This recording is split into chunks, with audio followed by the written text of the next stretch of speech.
Bonjour à tous, j'espère que vous allez excellemment bien. Il est 19h15. Nous allons faire le débrief de cette première étape du Tour de France 2022 contre la montre. Copenhague, 13 km 500. Il s'est passé déjà pas mal de choses. On a déjà des écarts au général. Il y a des bons coureurs qui ont déjà perdu pas mal de temps. Et puis il y a quelques coureurs qui nous ont fait des petites surprises. On reviendra là-dessus. On parlera notamment des Français. N'hésitez pas à vous abonner à la chaîne, à réagir dans les commentaires, mettre un pouce bleu, à partager la vidéo sur les réseaux sociaux, notamment auprès de vos proches. Dans les commentaires, n'hésitez pas à me mettre qui vous a déçu, qui vous a plu sur cette étape. Et puis quand vous vous abonnez à la chaîne, n'hésitez pas également à mettre la petite cloche, comme ça vous êtes au courant des dernières vidéos qui sortent sur la chaîne, notamment les vidéos cyclistes. Il y aura également un petit peu de Formule 1 ce week-end. Et puis n'hésitez pas à mettre toutes les notifications, là c'est le Saint Graal.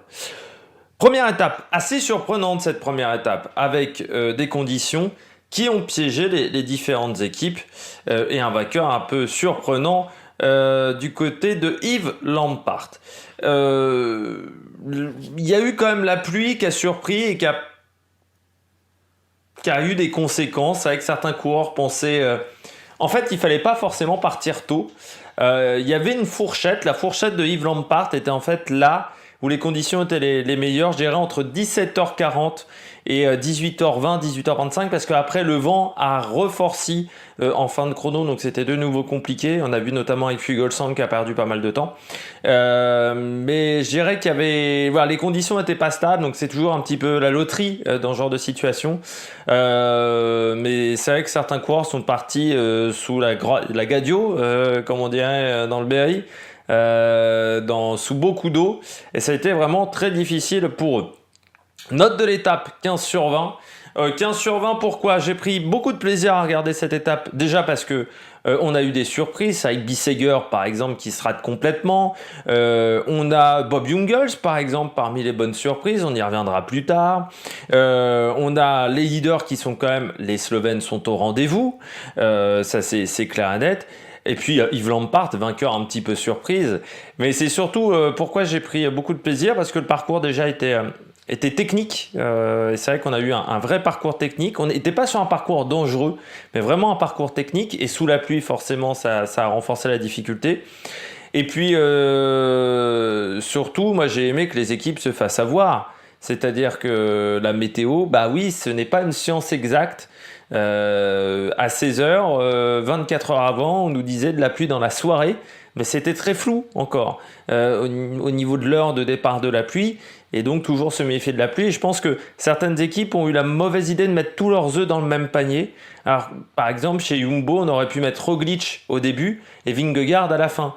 Voilà, parfois il aurait peut-être fallu écarter un peu plus ses coureurs. On a peut-être on n'a peut-être pas été totalement intelligent dans la manière de placer les coureurs sur la liste de départ. Donc note de l'étape 15 sur 20 aujourd'hui, parce que j'ai pris du plaisir à regarder ce chrono. Et puis vous savez que j'aime bien les contre-la-montre. C'est un format que j'apprécie. J'apprécie en fait les chronos entre 7 et 15 km. Et les chronos ensuite de plus de 40 km. De plus de 35 bornes, 40 km. J'ai beaucoup de mal avec le chrono de 20-25 km, ça m'intéresse pas des masses. Mais les chronos en ville, par exemple, je trouve ça intéressant parce qu'il faut prendre des trajectoires. Et c'est les coureurs qui savent bien manier à vélo, normalement, ils s'en sortent bien. Lampaert fait partie de ces coureurs-là.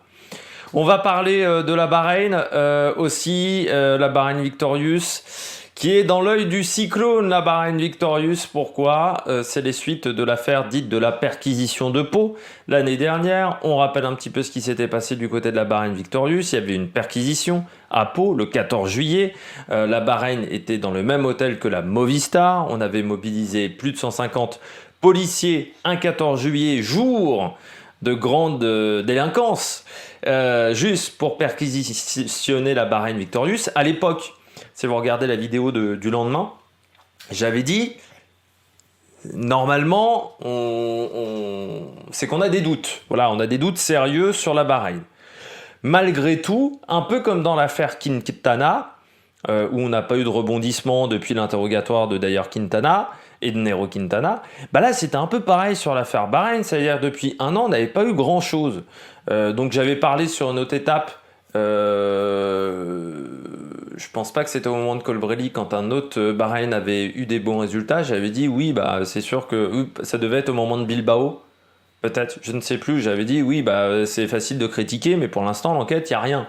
Donc se baser sur pas grand-chose, c'est quand même pas intéressant. Alors certes, il y avait eu des rumeurs, des fuites, comme quoi ils avaient récupéré... Alors ils avaient récupéré du matériel électronique sur les programmes d'entraînement, notamment.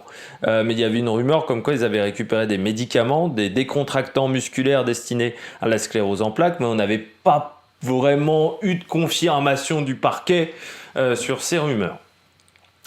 L'affaire s'est poursuivie cette semaine. On a eu des perquisitions au Danemark qui ont été diligentées par le parquet français. Perquisitions au Danemark où on a récupéré du matériel informatique encore, où on a récupéré, il semblerait, mais ce sont encore des rumeurs, donc à prendre avec des pincettes, des médicaments qui seraient sans ordonnance, où on n'aurait pas trouvé les ordonnances avec les médicaments. Ce qui pue un petit peu du cul. Pour le dire concrètement. On a également perquisitionné plusieurs personnes, notamment Dylan Tuns à son domicile en Belgique, et pas au Danemark, on a été à son domicile directement en Belgique. Là aussi, ça sent pas bon, c'est vrai que Dylan Tuns cette année a des très bons résultats.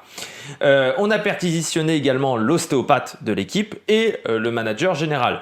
Je rappelle aussi que la Bahreïn Victorious a déjà été impliquée dans une affaire de dopage. C'était l'affaire Haderlas, où il y avait pas mal de coureurs de la Bahreïn, et notamment un assistant ou un directeur sportif à l'époque qui était impliqué dans l'affaire Haderlas. Donc il faut s'en rappeler aussi. Forcément, ça donne une mauvaise image de cette formation, qui avait déjà pas une très bonne image, il faut le dire. On se souvient notamment de Marc Padoun l'année dernière sur le Dauphiné, où il y avait eu toute cette injonction de il est complètement dopé. C'est bizarre, on parle plus de Marc Padoun. Quand il n'y a plus de résultats, ça dépend, il n'y a plus de dopage. Si c'était juste les coureurs qui gagnaient, qui se dopaient, ça serait un petit peu trop facile dans le sport. Mais la situation est que ça pue du cul sérieux. On reparlera peut-être de manière plus précise du dopage, parce que j'ai décidé que la vidéo de lundi pour la journée de repos, ça serait sur la lutte antidopage. Et on parlera notamment de Nadal, du tennis, mais pas seulement du tennis, parce qu'il y a plein de disciplines où on peut parler également du dopage. Et donc on parlera peut-être de la Bahreïn Victorious. Ça montre aussi ce qui est presque rassurant, parce que moi je serais presque inquiet s'il n'y avait pas d'affaires de dopage pendant 10-15 ans. Ça serait surprenant que personne ose tricher. Il y a bien des gens qui trichent toujours au bac. Donc ça serait quand même surprenant qu'on arrête de tricher. Il y a bien des gens qui trichent toujours le fisc, alors que ça devient compliqué maintenant. Donc la triche fait partie de l'être humain, donc ça me rassure quand même qu'on arrive encore à trouver des choses. Même si l'UCI est parfois à la ramasse. Mais ça montre que les contrôles fonctionnent et que les enquêtes surtout, qui sont parfois diligentées, peuvent aboutir, même si ça prend du temps. C'est vrai que le temps judiciaire est différent du temps sportif, il faut toujours le rappeler. Je crois qu'on a tout dit sur l'affaire Bahreïn Victorious pour le moment de ce concerne. On aura peut-être des informations supplémentaires ce soir, donc je les donnerai demain lors de mon débrief. On passe tout de suite au bilan des Bleus. Vidéo avec un format un peu particulier aujourd'hui. Normalement, on met des tops, des flops, et je prends 3-4 noms grand maximum. Là, c'est un contre-la-montre inaugural. On a donc beaucoup de coureurs dont on doit parler. Donc, il n'y aura pas d'affichage de maillot aujourd'hui, je m'en excuse. De mini-maillots qui ne sont déjà plus du tout à jour, mais mini-maillots, parce qu'il y a 10 équipes qui ont changé de maillot. Ça va être... Je plains vraiment les commentateurs sportifs aujourd'hui, parce que Trek s'est passé du blanc au noir. Le maillot de la Trek ressemble désormais au maillot de la Movistar. Le maillot de Deceuninck, enfin de Alpha Phoenix, de la Deceuninck, qui n'est pas la Quick Step désormais. Il y a du bleu, le bleu qui ressemble au bleu de la Quick Step sur les épaules. Donc quand ils vont être vraiment avachis sur les vélos, on va pas voir la différence. Plus la Bora qui a maintenant du blanc. C'est un cauchemar. On commence tout de suite par ce bilan des Bleus avec le meilleur représentant français aujourd'hui. C'est Christophe Laporte. Alors il n'a pas fait le meilleur temps, mais il a fait le meilleur temps au temps intermédiaire numéro 1. Il a tenté, ça n'a pas fonctionné, mais il fallait prendre le risque. les conditions s'amélioraient. Il s'est fait avoir par un changement de goudron. Il y avait pas mal de changements de goudron, notamment quand on arrivait dans la zone de la petite sirène, qu'ils appellent le Castellet. Hein. C'est pas le Paul Ricard, mais on n'y est pas loin. Ou le long de l'eau, dans ce petit parc, où c'est vrai que le goudron était un petit peu différent. On avait même à un moment un goudron un peu rougeâtre. Et juste avant, la porte s'est fait avoir. Il a accéléré trop tôt. Et il nous a fait un petit peu comme une moto, c'est-à-dire que il a perdu l'arrière. Alors ça n'a pas fait un coup de raquette parce qu'au moment où il a perdu l'arrière, il a perdu l'avant en même temps, donc c'était irrécupérable. Mais il a mis un peu trop de vitesse à cet endroit-là, c'est-à-dire qu'il y avait trop de vitesse pour la roue avant et il y avait trop de puissance pour la roue arrière. Donc il est parti dans le décor. Après, malgré tout, il finit à 36 secondes. Bon voilà, Christophe Laporte, ça montre que les jambes sont très bonnes pour le coureur français. Le meilleur représentant français aujourd'hui, c'est Benjamin Thomas. 34 secondes, il n'a pas pris de risque dans les virages. Hein. Les quelques images qu'on nous a montrées de Benjamin Thomas, il n'avait pas pris de risque. Donc pour un coureur qui n'a pas pris beaucoup de risques, ça confirme là aussi ce qu'on avait vu au championnat de France. Les jambes sont très très bonnes. Le meilleur représentant du côté des Bleus, c'est Bob Jungels. À la surprise générale, peut-être, mais Bob Jungels, je rappelle, a fait un excellent Tour de Suisse. Et si ça se passait mal pour Ben O'Connor, Bob Jungels pourrait être une bonne solution de secours, surtout qu'il passe bien les pavés. Bob Jungels, je rappelle, vainqueur d'un Kurn Bruxelles-Kurn une année. 12e Bob Jungels aujourd'hui à 23 secondes, c'est-à-dire pas très loin en fait de Roglic. Il est alors si on compare avec Pogačar, on va commencer avec Pogačar, 27, on retire 4, donc 16 secondes de Pogačar, et de Roglic, qui est déjà à 10 secondes de Pogačar, il faut quand même le signaler, eh bien il n'est qu'à 7 secondes. C'est pas mal pour Bob Jungels, c'est depuis longtemps qu'il n'avait pas fait un chrono à ce niveau-là, ça confirme, il est dans les temps d'Adam Yates, dans les temps de Stefan Kung également, le Suisse, qui n'a pas pris de risque, lui aussi dans les virages. Il a l'objectif également d'accompagner ses leaders en montagne. Ça sera un atout très important et un coureur très important pour la Groupama. Vu le Tour de Suisse également qu'il a réalisé, Stefan Kung. Donc se mettre au tas dès le premier jour, c'était peut-être pas forcément l'idée la plus intelligente. Donc voilà, il s'en sort. Il a fait un contre-la-montre prudent. Le coureur suisse, il n'y avait pas besoin de prendre de risques. Parmi les autres coureurs bleus qui ont fait un contre-la-montre, parmi les autres leaders, Romain Bardet, 45 secondes. Pour Romain Bardet, j'ai envie de dire que c'est pas si mal. C'est devant Jorgensen, c'est devant Nelson Poles. Romain Bardet, il est pas très loin de Lutsenko. Or, pour moi, Lutsenko est meilleur que Romain Bardet sur le chrono. Il est qu'à 1 seconde de Daniel Felipe Martinez, à 2 secondes de McNulty, qui n'a pas pris beaucoup de risques. Mais vraiment, il fait plutôt un bon chrono. Le français, pour quelqu'un qui, on ne sait toujours pas s'il va jouer le général, Romain Bardet, pour quelqu'un qui va jouer le top 10, il est dans les temps. C'est vraiment pas une catastrophe. Je rappelle, 45 secondes, pour dire quand même les progrès qu'il a fait en un an sur le contre-la-montre Romain Bardet. C'était quasiment le temps qu'il avait perdu l'année dernière à Turin, avec 4 km en moins et pas vraiment de pluie. Et c'était pas Roglic devant, c'était Ghana devant, mais sur des conditions beaucoup plus stables. Et il avait perdu une grosse quarantaine, il avait dû perdre grosse quarantaine de secondes ce jour-là, je sais plus si c'était 43-44, parce qu'il n'y avait que Landa qui avait perdu plus que lui. Donc c'est pour vous dire quand même les progrès en chrono de Romain Bardet, ça commence à se voir quand même, et le progrès de matériel également. Nero Quintana, lui finit à 49 secondes. Là aussi, Nero Quintana, il est à 5 secondes de Lutsenko, à 6 secondes de Martinez. Alors que sur le vélo, il n'a pas pris énormément de risques. Donc là aussi, du côté de Quintana. Alors certes, ça fait beaucoup par rapport à Pogačar. Mais bon, on s'attend. Petit rototo. On s'attendait à ce qu'il perde du temps sur Pogačar. Ça fait 42 secondes sur Pogačar. Voilà.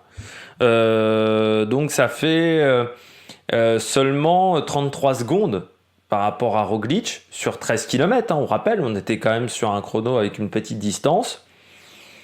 Ça fait de l'ordre de 4, 5 dixièmes par kilomètre. C'est pas horrible, c'est pas catastrophique pour Quintana. Gaudu, 50 secondes. Je dirais plus-moins pour Gaudu parce que on pourrait se dire assez fantastique, oui, mais je m'attendais à ce que Gaudu soit devant Bardet devant Quintana. Malgré tout, il est passé vraiment au mauvais moment Gaudu, c'est-à-dire à un moment où il y avait quand même beaucoup de pluie qui tombait, David Gaudu, et il s'est fait une frayeur, il semblerait, sur le parcours. Alors, magie de France Télévisions, magie des images de ASO. David Gaudu est techniquement quand même la chance principale de top 10 français, de bon classement au niveau du général, et on ne te le montre pas à l'écran. Alors là, il va falloir m'expliquer quand même, surtout que Gaudu partait... il y aurait pu avoir une caméra qui suivait au départ Gaudu et qui ensuite suivait Van Der Poel. Voilà. Ça aurait pu être faisable. Bah non, il n'y avait pas de caméra derrière Gaudu. Alors est-ce que c'est un problème technique ou est-ce qu'il n'y avait vraiment pas de caméra derrière Gaudu? C'est quand même un peu con pour un coureur qui techniquement est prévu pour faire un bon résultat, mais il est passé vraiment au mauvais moment, coureur français. Parmi les performances pas tip top du côté des Bleus, si on regarde un petit peu, c'est Ben O'Connor. 1-0-1 aujourd'hui, Ben O'Connor, c'est trop. C'est trop pour Ben O'Connor. Quand vous voulez faire top 5, voire mieux sur le Tour de France, ça fait quand même un mauvais chrono pour Ben O'Connor. Et c'est surtout qu'il finit 40 secondes derrière Jungels. Donc ça montre que même le matériel d'AG2R BMC pouvait permettre de faire des bons temps. Donc c'est quand même là une mauvaise performance. Pour tout vous dire, Ben O'Connor est fini dans les temps de Guillaume Martin, qui n'est pas quand même considéré comme un spécialiste du contre-la-montre. Guillaume Martin, donc ça montre que Ben O'Connor n'a pas fait un bon contre-la-montre. Autre coureur qui a été pas bon sur le chrono, c'est Ion Izagirre. 1,07 de perdu pour Ion Izagirre, qui a été champion d'Espagne, je rappelle, du contre-la-montre. Ion Izagirre, c'était encore il n'y a pas si longtemps que ça, qui a fini deuxième. Je crois au troisième cette année. Contre-performance totale de Ion Izagirre sur ce chrono. Alors, est-ce qu'il a eu peur avec la pluie?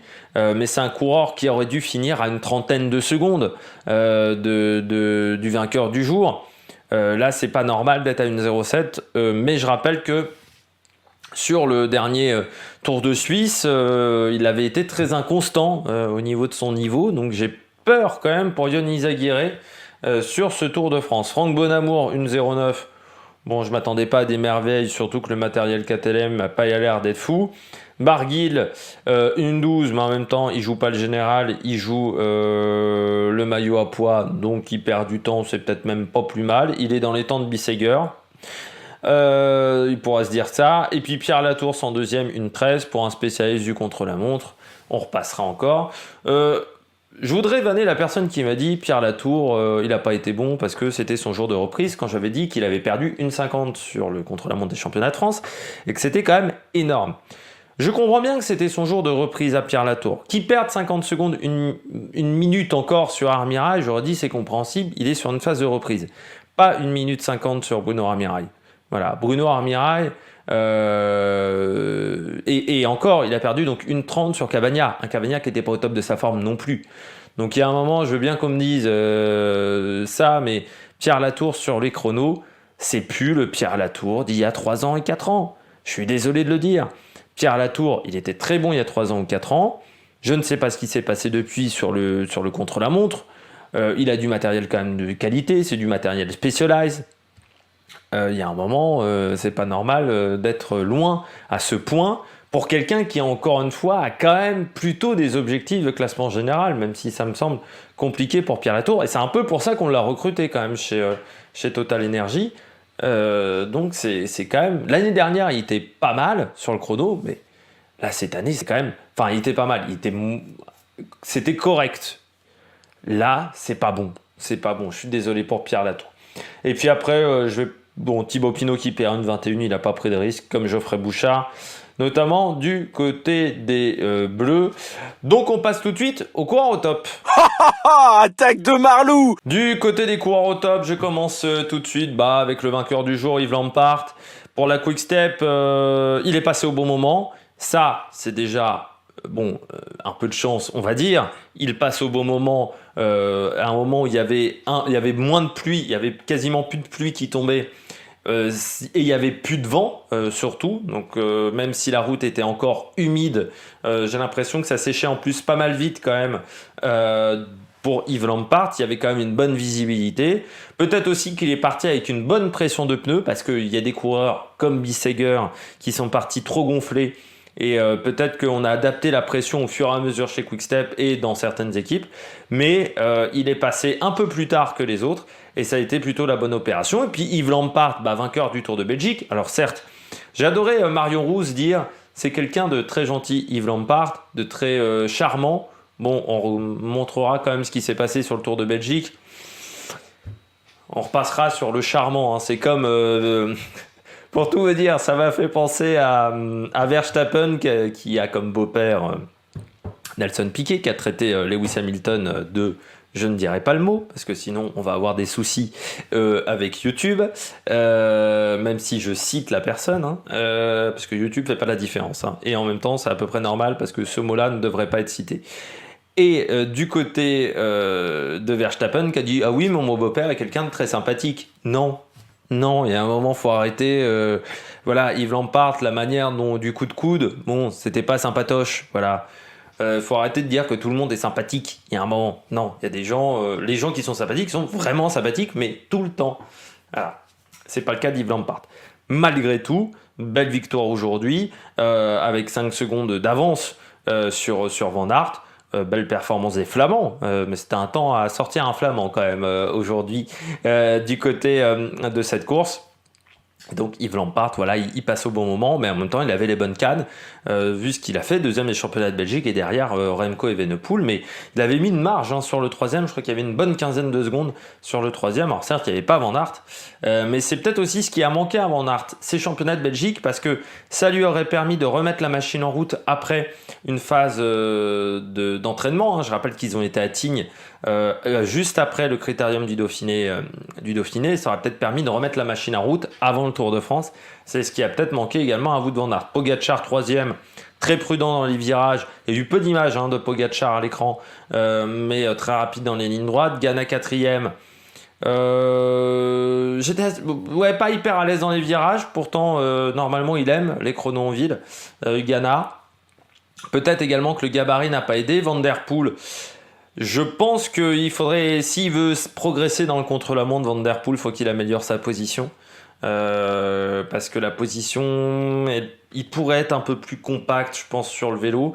Peut-être aussi que chez Alpecin, on bosse pas encore énormément. On travaille pas beaucoup peut-être sur le contre-la-montre. C'est vrai que c'est pas forcément l'objectif numéro 1 de l'équipe. Bon, voilà, peut-être qu'il y aurait du travail à faire également de ce côté-là. Pedersen, Vingegaard 6 et 7 à 15 secondes. Roglic 8e. Plus moins Roglic, parce qu'il est quand même à 9 secondes de Pogacar. Je trouve que ça fait un peu beaucoup. Mais encore une fois, Roglic, il emmenait trop gros. On en avait parlé lors du Dauphiné, mais il emmène un trop gros braquet. Je suis même inquiet pour Rocamadour. Parce que 40 km, vu le final qu'on aura dans Rocamadour, il va s'exploser les cuisses. Mollema 9e, champion des Pays-Bas, il faut quand même le rappeler. Dylan Teuns 10e, on pourrait presque croire que c'est le leader de l'équipe Bahreïn Victorious. Et puis, voilà, Kort Nielsen a fait également un chrono. Très bon chrono aussi, parmi les coureurs, peut-être un peu plus... il y a un coureur qui est un peu plus surprenant, mais très bon chrono encore de Vlasov à 31 secondes, avec la cagoule de Vlasov. C'est assez surprenant. Alors je pense que c'est pour des questions d'aérodynamisme, parce qu'on dit toujours que le tissu est plus aérodynamique que la peau. C'est pour ça que normalement sur un vélo de chrono, il faut avoir des gants. Que les mecs qui ont les mains nues, les bras nus sur un chrono, ça n'a aucun intérêt. Il faut mettre le maximum de tissu. Je pense que c'est pour cette raison-là qu'on a la cagoule, parce que ça permet peut-être d'écouler plus facilement l'air au niveau du cou, une zone qui peut provoquer des turbulences. Donc c'est peut-être la raison. C'est peut-être une raison d'écoulement de l'air, cette cagoule. Et puis, Meintjes. Alors là, c'est la surprise du chef. Meintjes. Moi, je m'attendais à ce qu'il soit au-delà de la minute, Meintjes. Vous en avez parlé, je crois, au niveau de la présentation. Je sais plus si j'en avais parlé au niveau de la présentation des grimpeurs. Je crois que j'en ai parlé de Meintjes. J'avais dit, il va se prendre 1 minute sur le chrono. Il va perdre 6 minutes sur le chrono. Putain, Meintjes, il a perdu que 34 secondes. 35 aujourd'hui.